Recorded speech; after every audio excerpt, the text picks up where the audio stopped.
No niin, se on nyt taas viikon verran stand-upia takana. Ja tällä viikolla mulla oli muun muassa Business Espoon kanssa tämmöinen yritysneuvonta. Eli mulla olisi tarkoituksena hakea starttirahaa tälle mun stand-up-toiminnalle, niin kuin tuottamiselle, opettamiselle, esiintymiselle, jne. Ja ylipäätänsä komedi- ja tuotannolle, käsikirjoitushommille ja muille. Tällä viikolla oli siihen semmoinen yritysneuvonta. Ja se meni oikein hyvin. Nyt täytyy vaan vähän vielä venksata lukuja sille, että se näyttää kannattavalta liiketoiminnalta, mitä sen tietenkin pitää olla, jos ammattikoomikoksi haluaa. Ja sitten ei mitään muuta kuin hakemusta laittamaan. Tällä viikolla on tullut tehty aika paljon käsikirjoitushommia. No niin, nyt me ollaan täällä Komediatehdas Turun käsikirjoituspalaverissa. Täällä on Miikka mun kanssa. Ja aika hyvää maskua on tullut kyllä. Tai mitä mieltä saat? Joo, oikein hyvä. Joo, ollaan kyllä innoissamme. Musta tuntuu, että tästä tulee hyvä prokkis. Ollaan siis tekemässä tämmöistä, se on työnimellä MS Chaos, tämmöistä risteilyteemaan sijoittuvaa esitystä. Toi meidän kolmas käsikirjoittaja Hannu Rantala niin oli etänä tänään ja nyt me oltiin täällä Miikan kanssa, kirjoiteltiin kahdestaan ja Hannu sitten katteli noita musapuolia sitten tarkemmin. Välillä koomikon arki on myös muuta kuin stand-upin kirjoittamista. Tai ainakin silloin, jos pitää jotenkin löytää rahaa jostain. Mutta tää on tosi hauskaa hommaa. Ja sen lisäksi mulla on tässä ollut nyt 2 keikkaa. Ei ihan niin kuin viikon sisään, mutta mä nyt käsittelen tällä kertaa 2 keikkaa. Ja nyt kun nämä keikat on takanapäin, niin eiköhän mennä saman tien videoanalyysin pariin. Eli ekana on tää turkulaisen komiikan ilta. Eiköhän laiteta nauha pyörimään.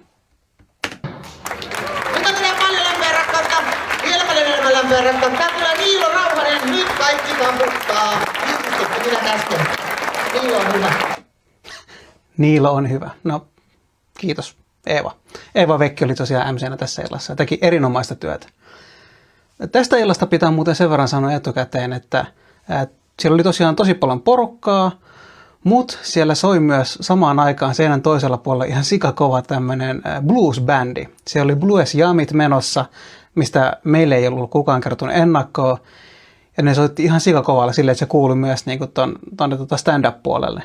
Ja me käytiin sanomassa, että voisiko pikkasen äänentasoa laskea. Että ne oli kuulemma käyneet aikaisemmin tsekkaamassa, että ei pitäisi kuulua, mutta se kuului ihan tosi lujaa.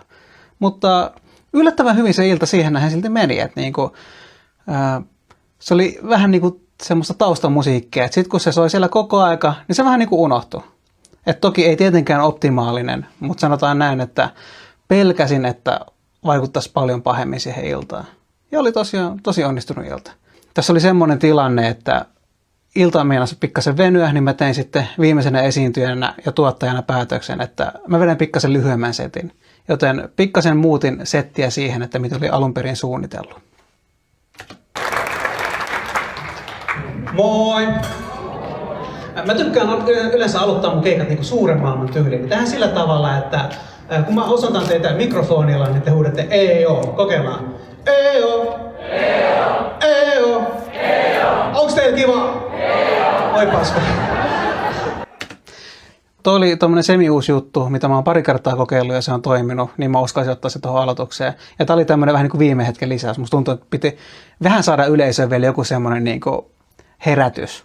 Vaikka siis kyllä nyt oli ollut ihan messissä ja mä olin illan viimeinen esiintyjä. Mutta mulle tuli semmoinen fiilis, että mä haluan jotenkin vielä niin kuin pumpata sitä tunnelmaa. Niin mä heitin tämmöisen jutun. Harmi, että mä vähän tuossa alussa sähläsin sanojen kanssa, mutta en onneksi paljon. En usko, että se hirveästi vaikutti tähän. Et silleen lähti ihan hyvin ilta liikkeelle tästä. Mut pakko kertoa, että tähän tuli heti mieleen jännä juttu. Nimittäin matkalla, kun mä tulin tänne, niin mä näin maassa 50-vuotiaan. Mut siihen ehti toinen tyyppi ekana auttaa sen ylös. Toi vitsi on muuten lyhentynyt taas pikkasen lisää ja mä olin aika tyytyväinen siihen muotoon. Joo, mä tiedän mitä te kaikki ajattelette. Kuka on tilannut Sami Hedbergin Temusta? Tämä oli myös tämmöinen viime hetken lisäys tuohon alkuun, että mä halusin varman, tehokkaan alun, niin mä sitten otin tämän tuohon mukaan. Ja tommoset niin kuin mä näytän joltain vitsit, niin nehän on semmosia tosi yleisiä, tosi moni koomikko tekee niitä, mutta ne on myös tosi toimivia. Ja se ei yleensä vaadi mitenkään edes hirveätä yhdennäköisyyttä. että porukka nauraa. Että riittää, että siinä on joku pieni tunnistettava asia, niin sillä yleensä saa jo. Eihän mä niin kuin mitenkään esimerkiksi Sami Hedbergiltä näytä, mutta siinä on tarpeeksi semmoista pientä jotain yhdennäköisyyttä, että yleisö ostaa sen ja sitten se naurattaa. Toki tuossa vielä se, että niin kun, tavallaan huono versio Sami Hedbergistä, Teemu-versio, niin kyllähän se niin kun naurattaa. Mut mä oon tosiaan Niilo Rauhanen ja vaikka mun sukunimi on Rauhanen, niin mä oon vähän semmonen häsläjätyyppi, että mä säädän paljon kaikkea ja poukkailen paikasta toiseen. Ja mun kaverit on sanonut mulle, että Niilo, pitäisikö sun kokeilla ADHD-lääkkeitä? Vaikka itse asiassa mun pitäisi nimenomaan lopettaa amfetamiinin käyttö. Oikeesti siis mä oon todella huumevastainen ihminen. No oli nyt noita huumejuttuja, mitä mä ajattelin, että mä en kerro, mutta tuli semmoinen fiilis tosiaan, että nyt pitää vetää enemmän vielä varman päälle, kun oli illan viimeinen esiintyjä ja tosi paljon vielä katsojia paikalla, niin kyllähän se siis toimii. Mä oon todella huolissani meidän nuorisosta, etenkin lapsista. Mulla on tämmönen 5-vuotias sukulaispoika ja häneltä mä siis kuulin, että heillä on päiväkodissa ollut peukkupainia. Mut joo, vaikka mä oon huolissani nuorestaan, niin itellä mulla tällä hetkellä menee ihan hyvin. Mä oon suurten muutosten äärellä. Sieltä rupesi kuulumaan sekä, no lokkeja kuuluu koko ajan, tai näissä ulkoilmakeikossa ylipäätänsä aina vähän haaste, että kaiken näköisiä saattaa kuulua autojen ääniä, lokkien ääniä, tööttämisiä, mitä nyt ylipäätänsä kaupunkiympäristössä kuuluu. Mutta tässä kohtaa rupesi soimaan myös se jatsmusiikki sitten, ei jatsmusiikki. Tässä kohtaa rupesi soimaan sitten se blues-musiikki kanssa. Mä nimittäin tässä loppukeväästä valmistuin.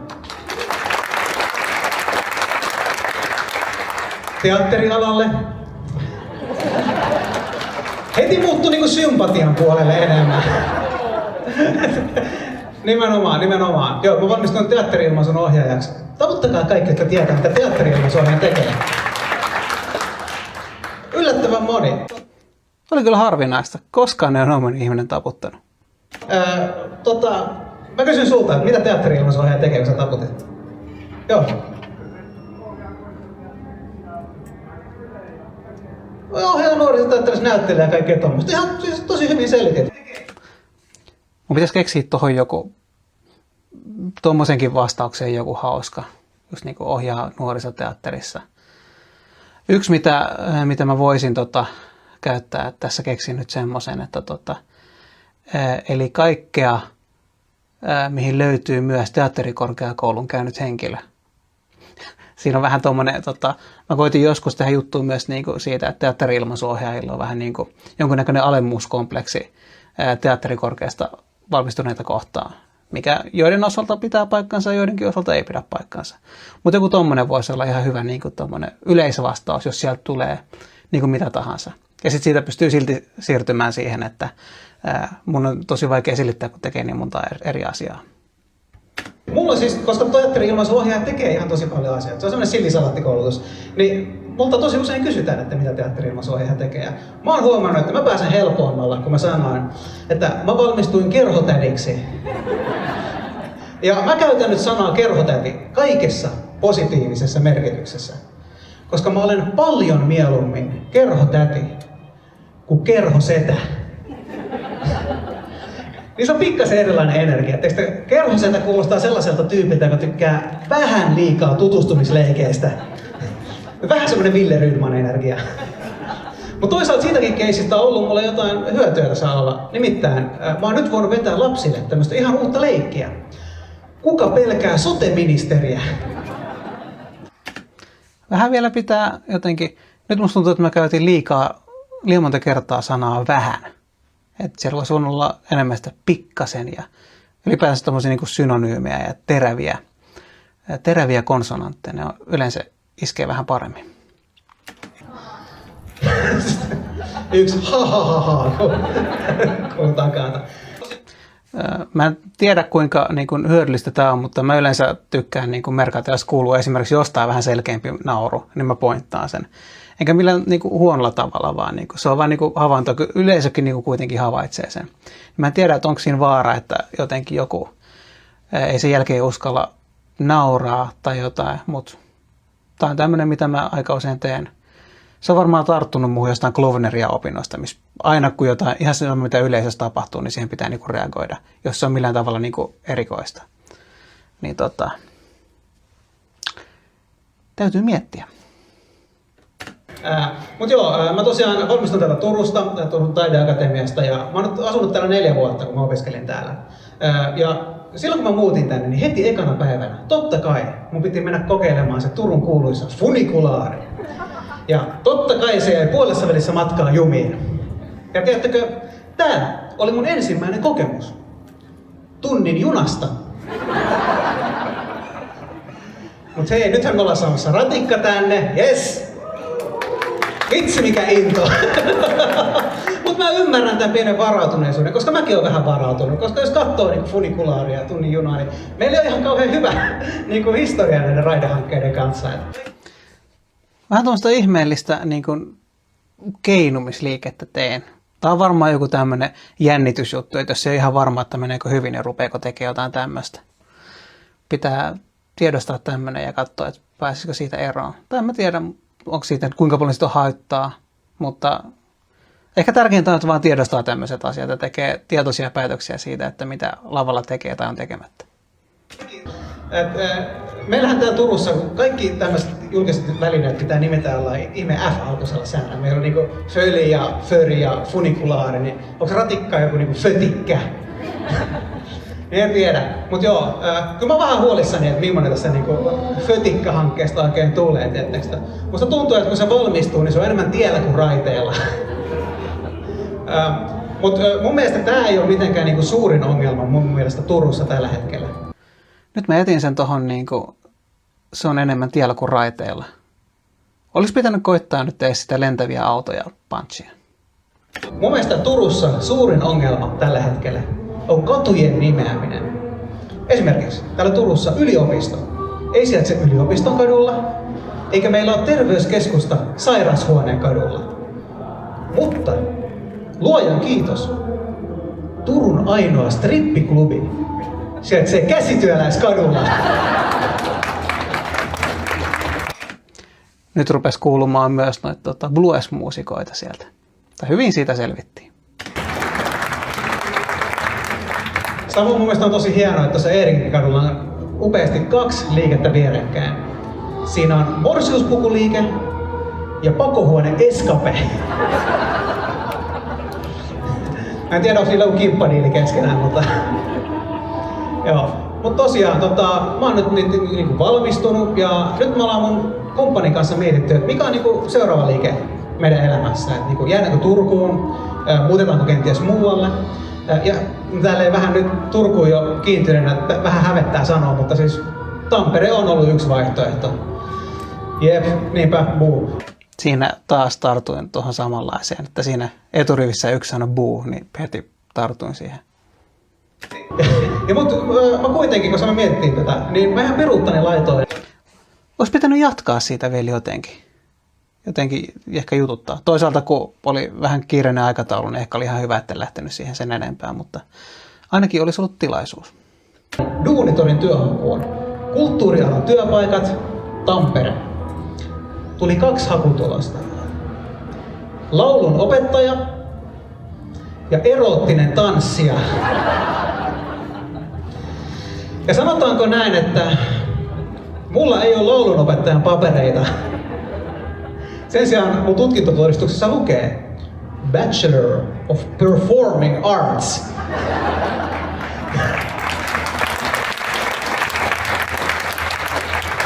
Harvinaista, että toi Performing Arts saa paremman reaktion kuin se, että mulla ei ole laulunopettajan papereita. Mutta nyt meni näin päin. Kertoo vaan siitä, että vaikka jos toinen saa enemmän naurua kuin toinen usein, niin kannattaa silti niin kuin molemmat pitää. Ja tilannetta ei yhtään auta se, että mä oon suorittanut semmoisia kursseja kuin kehoinstrumenttina, yleisötyö ja taiteilijana itsensä myyminen. Toi toimii kyllä toi taiteilijana itsensä myyminen. Mä tykkään hirveästi sitä yleisötyösanasta, mutta ehkä mun pitää miettiä sillekin kuitenkin joku parempi korvaaja. Ja nyt mä oon oikeasti alkanut miettimään, että voiko työkkäri pakottaa mut?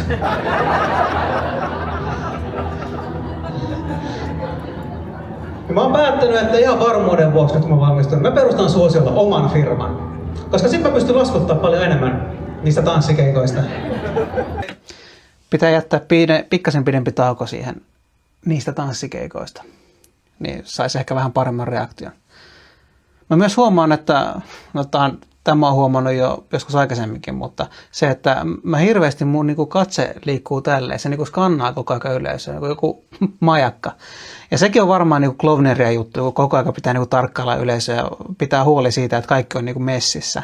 Niin sit se johtaa tämmöiseen skannaukseen. Mutta voisi olla parempi, ainakin kun mitä on katsonut niin kuin ammattikoomikoita, niin selkeämpiä suuntia, pidemmän aikaa aina yhteen suuntaan puhua.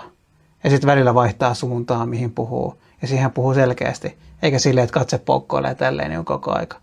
Mä en tiedä, kuinka paljon se vaikuttaa, mutta tämä on joku, mihin pitää keskittyä. Joku keikka kyllä, selkeästi. Mulla itse asiassa konttori on valmiina katsottu tuolta Käsityöläiskadulta. Joo, mutta tosiaan mä oon tämmönen kulttuurialan freelancer, teen paljon kaiken näköistä. Mutta taas mun sisko on ammatiltaan juristi. Ja hän yksi päivä sanoi mulle, että voisinko mä auttaa häntä, kun mä oon tälleen luova tyyppi, hänen LinkedIn-profiilinsa kanssa. Ja mä sanoin, totta kai. Mutta nyt hän valittaa, kun hän saa koko aika semmoisia todella erikoisia työtarjouksia. Vaikka mun mielestä oli ihan loogista, että kun hän kerran on. Perkelee huuliharppu hyökkää sieltä setin päälle. Perintäasioihin erikoistunut juristi. Niin tietenkin hänen tittelikseen piti laittaa pesänjakaja.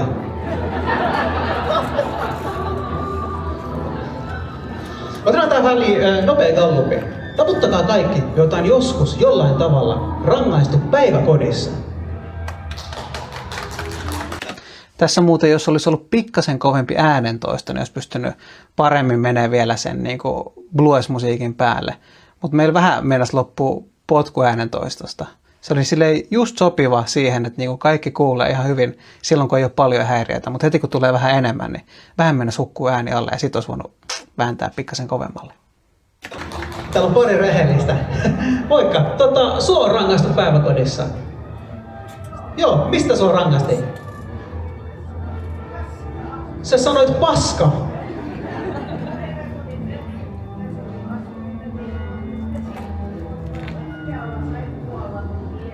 Pesi ruskealla saippualla kun kielesi. Sentään ne osas käyttää niinku Mä ymmärrän, koska sulla on valmiiksi se ruskea maku suussa, niin. Mut hyvä valinta ruskea saippua kuitenkin.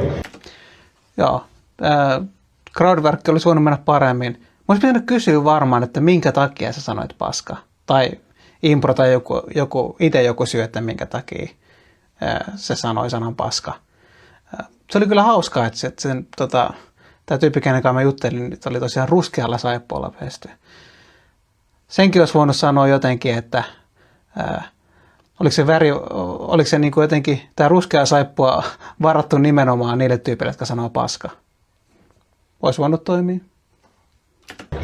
Sillä tavalla. Joo, ja siis mä oon vielä myös sitä ikäpolvea, että päiväkodissa olisi kiroili, niin siis pestiin suu saippualla.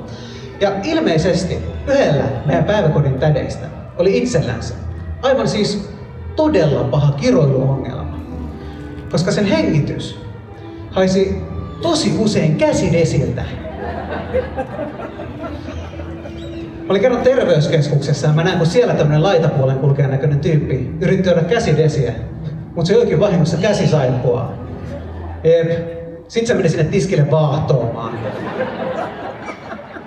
Mut varmaan sai puhuttua suunsa puhtaaksi. Toi puhua suunsa puhtaaksi oli semmoinen, mitä mä oon joskus vuosia sitten testannut ja silloin se ei oikein lähtenyt. Mutta nyt se sai ihan kivan reaktion. Täytyy varmaan ottaa takas käyttöön. Mähän en itse hirveästi tykkää käydä terveyskeskuksissa, koska mun nimi on Niilo Rauhanen.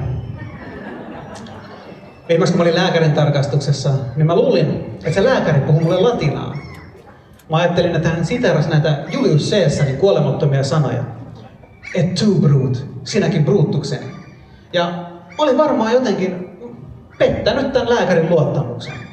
Koska tämä lääkäri sanoi, Etu Rauhanen. Jussi, näetkö sä tän katseen? Jos mä tiedän jotain.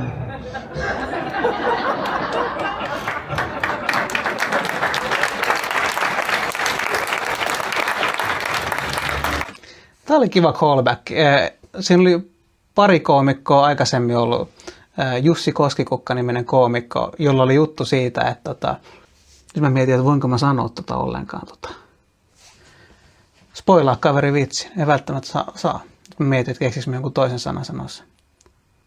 Jussilla oli semmoinen vitsi miehen G-pisteestä ja tietävistä katseista.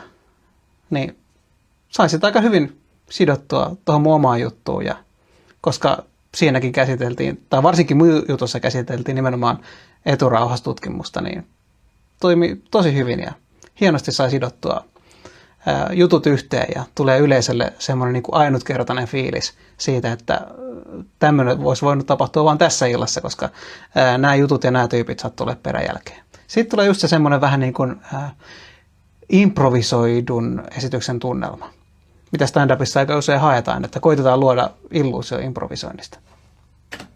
Mutta täytyy sanoa, että sitten se lääkäri päätti ruveta oikein vitsikkääksi. Se sanoi, että mä oon itse asiassa hoitanut myös sun isoisäsi. Joo, sehän on se Käpy Rauhanen. Sitten mä en tiedä, onko lääkäreillä joku tämmöinen ihmeellinen ylemmyyskompleksi muita sairaalan henkilökunnan tyyppejä kohtaan. Että niiden pitää kirjoittaa sellaisia ilmiselviä ohjeita ympäri sairaalaa. Esimerkiksi mä näin, että synnytyssalin ovessa luki työnnä.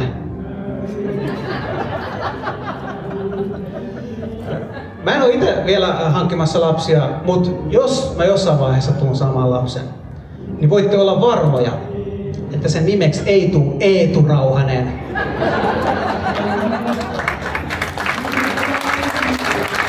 Mulla oli ihan tosi kivaa teidän kanssa. Mun seuraavasta keikasta saa alennusta koodilla Etu-Rauhanen. Kiitos kaikille, mä oon Niilo Rauhanen. No mutta se oli kiva keikka. Meni oikein hyvin. Jotkut uudemmat jutut, vähän ei ihan samanlaista reaktiota kuin nämä tämmöiset pidempään tehdyt ja hiotut jutut. Mutta siis tosi tyytyväinen on ja tuli semmoinen fiilis, että oli kuitenkin niin kuin ansaitusti vikalaspotilla. Toki itseni mä sinne laitoin, mutta joo, jäi oikein hyvä fiilis. Nyt kun mä katson vielä, niin mähän pudotin tuosta setistä esimerkiksi ne mun pizzajutut ihan kokonaan ja sitten ne kaikki urheilujutut. Sitten mä lisäsin siihen sen aloitusvitsin ja sitten mä pudotin sen köyliö tuon vaakunavitsin, jos mun pitää sitä kertoa. Kyllä mun varmaan piti. Mutta joka tapauksessa. Niin lyhensin settiä, pidin aika lailla varmoja juttuja. Pois lukien se ratikkajuttu. Mutta koska se oli niinku Turku-sidonnainen, niin se mun mielestä oli ihan ansainnut paikkansa. Mutta siinä oli turkulaisen komiikan ilta. Sitten siirrytäänkin Tampereen suuntaan. Eli tosiaan tämä toinen keikka oli Tampereella, ravintola Suomassa. Se oli makea paikka. Siellä oli niinku, se on ilmeisesti onko se joku suomalaisen klubin tai tämmöinen vanha paikka, että siellä oli Mannerheimin muotokuvia seinillä ja tälleen. Siellä oli varmaan joku 40 ihmistä ja oli hyvä meininki kyllä. Oli kiva käydä. Se oli vähän semmoinen ilta, että se meinasi lähteä vähän hitaasti käyntiin. Että siinä sekä niin kuin MC että ekat koomikot joutui tekemään aika paljon duunia. Ja sitten mä olin niin kuin ensimmäisen puoliskon viimeinen esiintyjä, niin mulla oli periaatteessa vastuu saada se ensimmäinen puolisko lopetettu hyvällä meiningillä. Mä vedin aika paljon varmoilla jutuilla.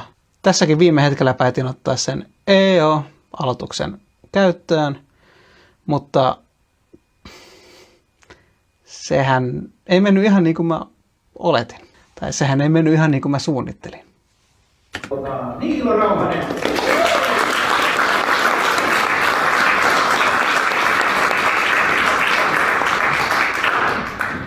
Moi. Moi. Mä tykkään aloittaa yleensä mun keikat vähän niin suuremmalta tyyliin. Tää on muuten paha, kun ei ole itse kameran ääressä kun kuvaa, niin tarkeen se onkin ihan muualle kuin mun naamaa. Mutta no, näin käy joskus. Pitää keksiä joku tapa, millä sen saisi tarkennettua paremmin. On siinä varmaan joku asetus, mutta mä oon sen verran uusi tämän kameran kanssa, että pitää vähän kokeilla. Tehdään sillä tavalla, että aina kun mä osoitan teitä, mikrofonilla, että huudatte EO, kokeillaan. Onks teillä hauskaa? EO! Näinpä, no niin.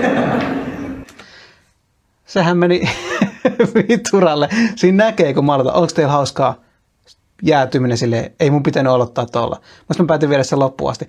Periaatteessa se vitsi siltä toimii, mutta koska mä itsekin vähän pikkasen hätäinnyin siinä, kun sanokin vitsin väärinpäin, niin ei myöskään saanut sitä niin kuin loppureaktiota itseltä sillä tavalla niin kuin hauskaksi. Mutta sanotaan näin, että mä olisin voinut kuustaa ton jutun paljon huonommin. Nyt mä vaan lyhensin sitä. Täällä teet lupaavasti häkeitä. No kun kerron pakko kertoa tähän alkuun jännä juttu. Matkalla, kun mä tulin tänne, niin mä näin maassa 50. Mut siihen nähtiin toinen tyyppi ekana auttaa sen ylös. Joo, mä tiedän mitä te kaikki ajattelette. Kuka on tilannut Sami Eetterin Temusta? Joo, mä oon tosiaan Niilo Rauhanen ja sen lisäksi mä teen stand-upia, niin mä tykkään myös käydä katsoa paljon stand-upia. Mä käyn paljon keikoilla ja mä tykkään yleensä mennä mahdollisimman lähelle katsomaan. Ja mä oonkin yksi Suomen ihan eturivin koomikoista. Se oli ihan uusi vitsi ja pikkasen riskaabeli laittaa tuohon alkuun. Itse asiassa tämä vitsi syntyi siinä, että edellisessä videolla, kun mainitsemani Manalan keikka, niin siellä mä kuulin, kun Joonas Ranta sanoi lavalla sanan eturivin koomikko. Ja mä en kuullut sitä, sitä vitsiä ennen sitä ja mä rupesin vaan miettimään, että eturivin koomikko, että toi olisi hauska kaksoismerkitys. Mutta sitten mä mietin, että olikohan Joonaksella ihan just siitä vitsi, niin mä laitoin sille siitä keikan jälkeen viestiä, että hei, mulle tuli tämmöinen idea, mutta oliko tämä nimenomaan just se vitsi, että mä haluan pölliä sun vitsiä. Ja sitten se sanoi, että tämä ei ollut se vitsi siinä, niin sitten mä olin silleen, että jes, hei, mähän voisin sitten käyttää tätä. Ja nyt mä otin kokeiluun ja toimi. Hyvä, sain kivan uuden aloitusvitsin. Heti paljon hyötyä tästäkin keikasta. Mutta mun elämässä tapahtuu ihan hyviä asioita tällä hetkellä. Tuossa loppukeväästä mä valmistuin. Teatterialalta. Heti muuttui niinku sympatiat puolelle enemmän. Mutta joo, mä tosiaan valmistuin teatteri-ilmaisun ohjaajaksi. Mä käytän tosi paljon mut joo täytesanaa. Mä en tiedä, onko se siitä, että ei ole niin kuin päässä se setti ja sen sijaan, että kun rauhassa niin kuin miettisi, niin koittaa täyttää sitä tyhjää aikaa jollain täytesanalla. Tuo on semmoinen tapa, mistä mun pitää päästä irti. Että rauhassa miettiä, että mikä on seuraava vitsi ja lähtee kertoa siitä ilman tommosia mut joo. Mä käytän niitä oikeasti kyllä tosi paljon. Tavoittakaa kaikki tietää, mitä teatteri-ilmaisun ohjaaja tekee. Jep. Nyt eka kertaa tuli tämmöinen, että kukaan ei taputtanut, kun mä kysyn, että tiedättekö, mitä teatteri-ilmaisuohjaaja tekee. Ja sitten kun siihen reagoi rehellisesti, niin sai pienet naurut siitä heti lypsettyä. Ja siis mulle kertoo tosi usein, että mä joudun selittämään, miksi mä niinku valmistuin. Ja nykyään mä vaan sanon, että mä valmistuin kerhotädiksi. Ja mä käytän sanaa kerhotäti nyt kaikessa positiivisessa merkityksessä. Koska mä näen paljon mieluummin kerhotäti kuin kerhosetä. Kerhosedässä on pikkasen erilainen klangi. Kerhosetä kuulostaa semmoiselta tyypiltä, joka tykkää vähän lisää tutustumisleikeistä. Vähän semmoista Ville Rydman energiaa. Mutta toisaalta siitäkin keisistä on meidän alueella hyötyä. Nimittäin nykyään pystyy vetämään lapsille tämmöistä leikkiä kuin puhukaa pelkää sote-ministeriä. Nyt mä lisäsin tuohon tuommoisen niin kuin act-outin ja tämmöisen niin kuin alkuperäisessä Kuka pelkää mustaa miestä -leikissä on se semmoinen niin kuin melodia, niin mä koitin lisää sen nyt tohon. Ja en tiedä, oliko parempi vai huonompi. Sai semmoiset pienet reaktiot. Mutta edelleen en ole vielä valmis luovuttaa ton kanssa. Mun pitää kokeilla tuolla niin kuin act-outilla ja melodialla se vielä niin kuin uudestaan, jossain toisessa paikkaa. Kyllä. Mut joo, mä opiskelin tosiaan Turussa. Muutin sinne opintojen tästä 4 vuotta sitten. Ja silloin kun mä muutin Turkuun, niin heti ekana päivänä, totta kai mun piti mennä testaamaan se Turun kuuluisa funikulaari. Ja totta kai se puolessavälissä matkaa jumiin. Ja tiedättekö, tää oli mun ensimmäinen kokemus. Tunnin junasta. Nythän Turkuunkin on vihdoin tulossa ratikka. Mutta täytyy sanoa, että vaikka mä niin tavallaan pidän siitä, niin olen myös vähän huolestunut, kun meillä on kuitenkin ollut funikularia ja tunnijunaa. Musta tuntuu, että sit kun Turkuun vihdoin saadaan ratikka, niin tiedättekö, se on enemmän tiellä kuin raiteilla. Ja sit kun se joskus vihdoin saadaan valmiiksi, niin tiedättekö, te Tampereelaiset, kun te katsoo sitä lentävillä autoilla. Nyt tämä versio tuosta lentävistä autoista toimii aika hyvin. Toki oltiin Tampereella ja naurataan turkulaisille, mutta ehdottomasti aion jatkaa tuon käyttämistä. Katsotaan, toimiiko muualla.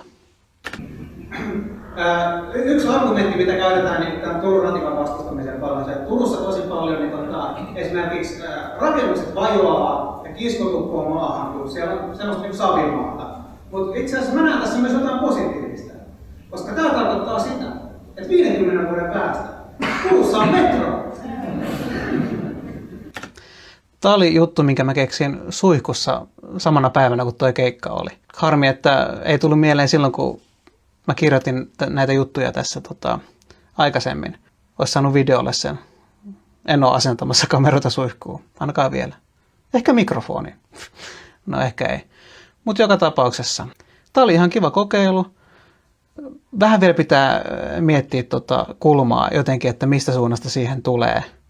Mutta mun mielestä toi on niinku hauska ajatus, että Turussa maaperä kun vajoo, niin ratikasta tulee metro. Niin.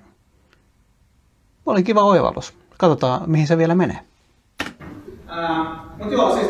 Tämä oli ainakin 3. mut joo tällä keikalla. Niilo, ryhdistäydy. Turussa, nyt mä oon asunut siellä sen 4 vuotta, niin kyllä mun täytyy sanoa, että on siellä siis tosi paljon ongelmia. On kuitenkin. Mun mielestä Turussa ehkä suurin ongelma tällä hetkellä on se, että katujen nimeäminen on mennyt tosi pahasti penkin alle. Esimerkiksi Turussa yliopisto. Ei sieltä yliopiston kadulla, eikä meillä ole terveyskeskusta sairaushuoneen kadulla. Mutta, luojan kiitos, Turun ainoa strippiklubi sijaitsee Käsityöläiskadulla. Jossain sentään on mennyt oikein. Toikin on ihan turhaa toi, jossain on sentään mennyt oikein. Ihan vaan tuommoista täytehölinää. Mutta tosiaan, nyt kun mä oon valmistunut, niin me ollaan mun tyttöystävän kanssa mietitty, että mikä on niinku seuraava vaihe meidän elämässä. Että jäämme Turkuun, muuten kenties muualle. Itse asiassa Tampere on ollut yksi vaihtoehto. Ja mä laitan ihan piruuttani duunitorin työhakua. Kulttuurialan työpaikat, Tampere. Tuli 2 hakutulosta. Laulun opettaja ja eroottinen tanssija. Ja niin sänäkeelle siihen malliin. Ja siis, no, sanotaanko näin, että mullahan ei ole laulunopettajan papereita. Sen sijaan mun tutkintotodistuksessa lukee Bachelor of Performing Arts. Nyt mä lisäsin tuohon tuommoista pientä Performing Arts, tuommoista niinku liikettä. Pitäisiköhän mun koittaa jopa ihan niinku, että mikkiständistä tekisi tuommoisen niinku strippitangon. Se voisi olla aika hauskaa. Pitää ehkä koittaa. Eikä se yhtään auta, että mä oon suorittanut sellaisia kursseja kuin kehoinstrumenttina, yleisötyö ja taiteilijana itsensä myyminen. Yleisötyölle pitää kyllä tehdä jotain. Se ei toimi tuossa niinku kakkospunchina. Ja nyt mä oon oikeesti vähän ruvennut pelkäämään, että voiko työkkäri pakottaa? Mä oon päättänyt, että ihan varmuuden vuoksi, kun mä oon valmistunut, niin mä perustan oman firman. Koska sitten pystyn laskuttamaan paljon enemmän niistä tanssikeikoista. Nyt oli pikkasen parempi tauko siinä niistä tanssikeikoista. Ehkä ihan inasen voisi laittaa vielä lisää, silleen niin kuin 1/4 sekunnin. Mulla itse asiassa toimintavat katsottuna valmis tuolta Käsityöläiskadulta. Mutta tosiaan... 4, mutta tosiaan. Mä oon tämmönen kulttuurialan sekatyömies, kun taas mun sisko on ammatiltaan juristi. Ja hän kysyi multa jostain, että voisinko mä auttaa häntä hänen LinkedIn-profiilinsa kanssa. Mä oon tälle luova tyyppi. Ja mä sanon, että totta kai. Mut nyt hän valittaa, kun hän saa koko ajan semmoisia todella outoja työtarjouksia. Vaikka mun mielestä oli ihan loogista, että kun hän kerran on perintäasioihin erikoistunut juristi, niin tietenkin hänen tittelikseen piti laittaa pesänjakaja.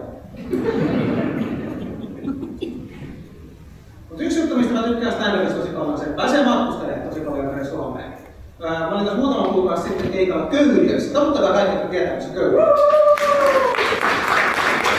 Onko se Köyliössä? En. Rääkkäis näkee, että haluiskaan olla. Mutta sä tiedät, missä Köyliö on? Sä oot ollut Lallintalolla. Tiedätkö mitään? Mun keikka oli myös Lallintalolla. Mahtavaa, joo. Tuohon olisi voinut olla joku, jos puhutaan Lallintalosta ja jatkossa jos joku tulee puhumaan, niin voisi kysyä, että oliko Lalli kotona tai jotain. en tiedä, mutta joku tommonen hauska lisäys tommoseen pitäisi saada. Täytyy sanoa, että silloin kun tulin paikalle, niin se oli tosi kiva. Mutta siis tätä keikkaa varten, niin mun piti siis googlata, että missä Köyliö on. Ja siis se on jossain niinku Helsingin ja Utsjoen välillä. Toi lisäys, että se on jossain Helsingin ja Utsjoen välillä, niin siirtää aikaisempaan kohtaan. Et mä en tiedä, missä Köyliö on. Että sen verran mä tiesin. Tai jotain semmoista. Mut joo, se pitää ottaa. Nyt sanoin tässäkin, mut joo. Tässä pitää tehdä joku juomapeli. Jossain How I Met Your Motherissa taitaa olla joku semmoinen juomapeli, että se, aina kun Robin sanoo jotain, oliko se no se on vähän niin kuin mut joo. No niin. Olen oman elämäni Robin Sherbatsky joku. Mä en tiedä mikä se oikein, tai se hahmon nimi kunnolla on. Mut joo, tää on tämmöstä. Mutta samalla kun mä googlasin tätä sijaintia, mulle siis selvisi, että Köyliö on tämä paikka, missä keskiajalla talonpoika Lalli tappoi piispa Henrikin. Ja edelleen Köyliön vaakunassa on piispan hattu ja kirves. Mun mielestä on tosi outoa, että suomalainen pieni kunta brändää itseään suurimman veriteon kautta. Ja tästä vaan se on vähän sama kuin jos Espoon vaakunnassa olisi Puudumjärvi ja veri ja teltta. Tai jos Ulvilan vaakunnassa olisi... Ei. Toisin kuin Suomen oikeuslaitos, niin Masa lopettaa ajoissa. Nyt toimi paremmin toi Ulvila-vitsikin. Siellä eturivistä yksi nainen suusi, että Anneli Jauer. Ja sitten sai tavallaan liitettyä sen, että siihen sen huutoon sen, että hei, toisin kuin Suomen oikeuslaitos, mä osaan lopettaa ajoissa. Joo, tosiaan, hei, mä olin Niilo Rauhanen. Mun seuraavasta keikasta saa alennusta koodilla etualalla Rauhanen. Kiitos paljon kaikille. Mut joo, loppujen lopuksi on tosi tyytyväinen tuohon keikkaan. Pääsi testaamaan pari uutta juttua ja ne toimii aika hyvin. Ja muutenkin sai ihan niinku hyvän vedon, varsinkin niinku jotenkin sen illan alkukankeuteen verrattuna. Niin tuli tosi hyvä fiilis kyllä. Ja se kans lisäsi itsetuntoa, että siinä tauolla mä kuulin, kun yksi pariskunta oli silleen, että no se vika oli kyllä tosi hyvä. Ne oli heti silleen, jes. Eivät katsoneet mua siinä kohtaa, että ei edes ollut tämmönen, niin kuin, että näki mut. Mut joo. Tää oli tämmönen keikka. Ja. Tästä on kiva mennä nyt sitten eteenpäin. Katsotaan saman tien, koska mulla on seuraava keikka. Seuraava keikka mulla on Kirkkopuiston terassilla Turussa stand-upia tässä viikon päästä. Vähän alle viikon päästä. Jos ei sada. Se on semmoinen ilta, että se on ulkoilmatapahtuma ja se on vaan silloin, jos ei sada. Mutta se on ihan maksukeikka, niin saa kans vähän taloudellista tilannetta helpotettua. Sitten tulee kiva ilta. Kaikki nuo Kirkkopuiston terassit, missä mä oon ollut mukana, mitä mä oon ollut järjestämässä, niin on ollut tosi kivoja. Siellä on hyvä meininki, paljon porukkaa ja samalla siinä kerätään rahaa mieli rylle. Niin siinä on niinku monta hyvää elementtiä samassa illassa. Sitten siinä on itse asiassa seuraavana päivänä Turussa toinen keikka. Tämmöinen turkulainen koomikko Ville Venho järjestää uuden stand-up-klubin tai uudessa paikassa stand-up-illan. Niin sinne menen vetämään. Ja sitten siitä vielä heti seuraavana päivänä, niin mulla on Rantala Hannun kanssa improkeikka Salossa. Edellisestä improkeikastakin on parisen kuukautta aikaa, niin jännityksellä odotan, että millainen keikka tulee. No mutta, tällainen video tuli tällä kertaa. Espoon juttuja en päässyt kirjoittamaan. Se menee varmaan seuraavan videon puolelle. Mutta oli hyviä keikkoja, taas oppi uutta, tuntuu, että koko aika kehittyy eteenpäin ja sehän on vähän niin kuin tämän homman tarkoituskin. Jälleen kerran, jos tykkäsit, niin seuraa ihmeessä kanavaa, käy kommentoimassa, minkälaista sisältöä sä haluaisit tälle kanavalle ja mä koitan parhaani kehittyä koomikkona ja ottaa vastaan nämä teidän toiveet ja katsoa, että mitä mä voisin tehdä näille. Kiitos vielä kerran, että katsoit ja seuraavaan kertaan. Moi!